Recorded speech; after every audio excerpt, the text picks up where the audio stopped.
war fee nekk dana indi kii bi doon bon soit dit en passant. D'abord mën nga ko jàngat ci loolu moo doon cadre bi le décor. maintenant ñu ñëw ci fond ndey mbilli gi ci fond bi. waaw alors ci fond bi président de la république nee na bi ñu ko laajee état des lieux. nee na li mu fi fekk pratiquement les signaux sont au rouge ou presque au rouge ou orange. ah pour dire que daal vraiment fekk na situation bu compliqué. absolument bu compliqué. waaw effectivement xam nga tey bu ma ko doon analyser. dama koy analyser à 3 niveaux. 3 niveaux. waaw xam nga ban ak ban. comme damay jàngale man jàngalekat laa aussi à mes heures perdues et j'enseigne aussi la communication c'est que su ma ko doon analyser. xam nga àdduna moom lépp ñuulul kukk. comme lépp weexul tàll. àdduna moom loo ci gis rek am na nuance. waaw am na nuance. waaw pour dire que il y a des choses yu baax. am na yoo xam ne mën nañ ko jooyanti et cetera mais su ma doon wax de manière globale.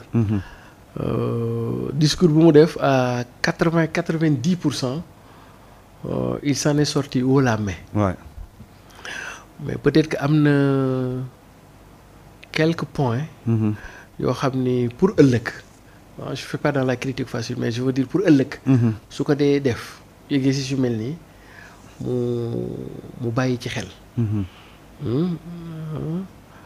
mu bàyyi ci xel parce que ci biir interview bi. des fois am na ay wax yu mu wax ay wax yu faq ndab la mënoon na ko bañ a wax. par exemple. te du yàq dara ci waxinam. par exemple am na ci benn moment boo xam ni day wax ba mu rafet maanaam mu raxas booli ba booli set mu jël suuf dal ci sotti xam nga voilà. xam nga par exemple waaw jox ñu xam benn nga exemple. président de la république su ma doon moom. parti bi muy évoqué la presse étrangère jarul woon évoqué xam nga lu tax. lu tax parce que kon dafay mel ni en filigrane. comme mënoo rëcc la presse étrangère est-ce que comprendre nga. parce que moom sax mi ngi koy wax en filigrane. te bëgguloo wax ak ñoom lu dul nga wax nga ak sa presse ba pare kon donc en filigrane est-ce que du kon bëgg a wàccoog sa presse pour mën a dem wax ak presse étrangère est-ce que comprendre na. c'est-à-dire que les deux n'étaient pas liés su ko dafa waroon wax rek yem ci ni moom première sortie bi muy def daf koy yemale ci presse locale am. loolu ñu comprendre mais soo ci yokkee ne su ma demee Europe damay may sollicitation. te heure bu ñu sollicité damay wax déedéet te xam naa ne mënumaa dëkk ci wax déedéet.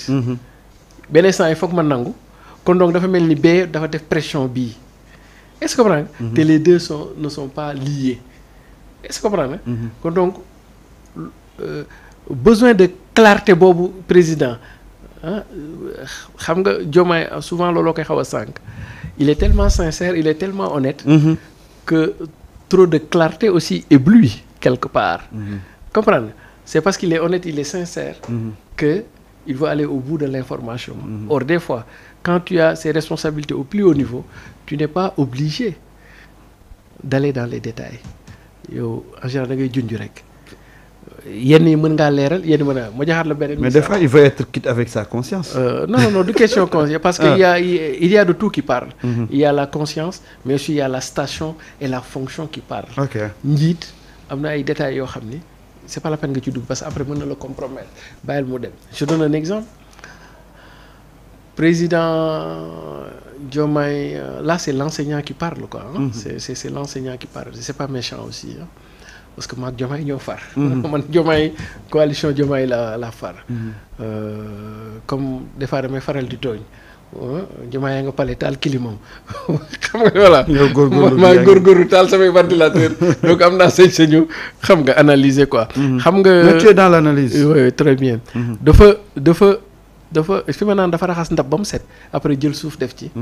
mooy dafa génne Ousmane Sonko ci benn situation bu compliquée mu defar ko ba mu rafet. après mu ñëw nag xaw ko yàqaat. xam nga lu tax mooy bi mu expliqué ne waxtaan naag Ousmane Sonko ba ñaan ko mu bañ a def son jury populaire. waxtaan nag président assemblée. et que finalement trouvé nañu benn gentleman agreement. assemblée dana def la mu war a def Ousmane Sonko après dana dem def fa déclaration bi foofu la waroon yem. xam nga loolu réglé na problème mais soo dellu siwaatee ne mais de toute manière aussi assemblée 18 xaw ma 165 nañ sur 18 su ko deful foofu mën na ko defar ci et cetera te boobu sax gën a am solo li nga. mais est-ce que foofu nekkul di wax li mu gëm moom. waaw non waroo rek di nekk di wax li nga wax da ngay war di peese lu bari. da nga war a di wax li nga gëm di wax li ngay incarné. di wax sénégalais yi di wax ak aussi sénégalais yi li ñu ci liñ lay xaar. et cetera c'est-à-dire que foofu da koo defar ba mu rafet mais lalu mu ci waxaat noonu moo yàqaat affaire bi. comprends parce que réglé nga problème ba pare.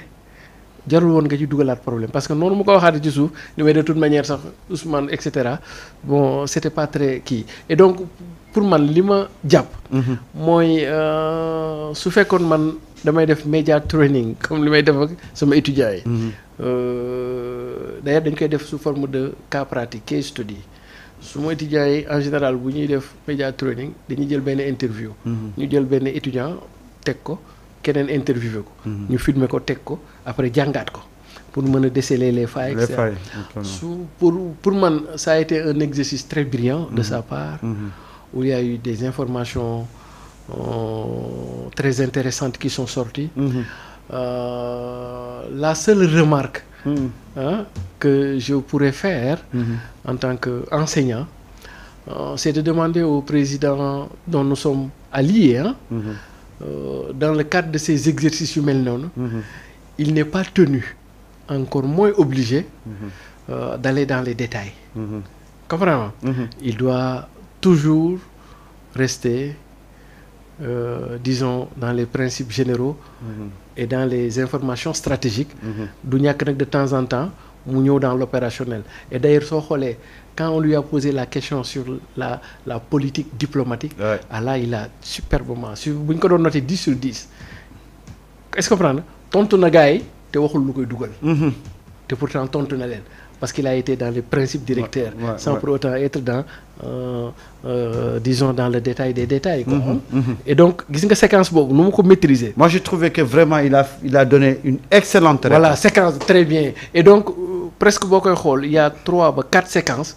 yoo xam ni séquence yëpp presque il a habité la fonction comme on dit il a parlé comme un leader parle il a parlé. Comme un chef d'État parle. Comprendre mais nag xam nga wax ju nekk nag des fois dina am sarax.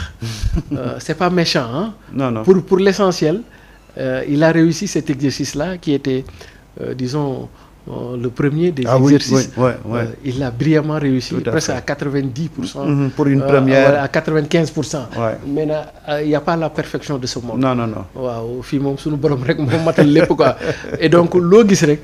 On peut être dans un processus d'amélioration continue. Et si nous sommes dans le processus d'amélioration continue. Qui est un processus requis quand nous faisons du management de la très haute performance. En l'occurrence la gouvernance d'un pays. Je pense les remarques que pourront faire les uns et les autres. Je pense ce serait bien de ne pas les prendre comme des critiques faciles. Mais aller dans le sens d'amélioration. Pour moi Diomaye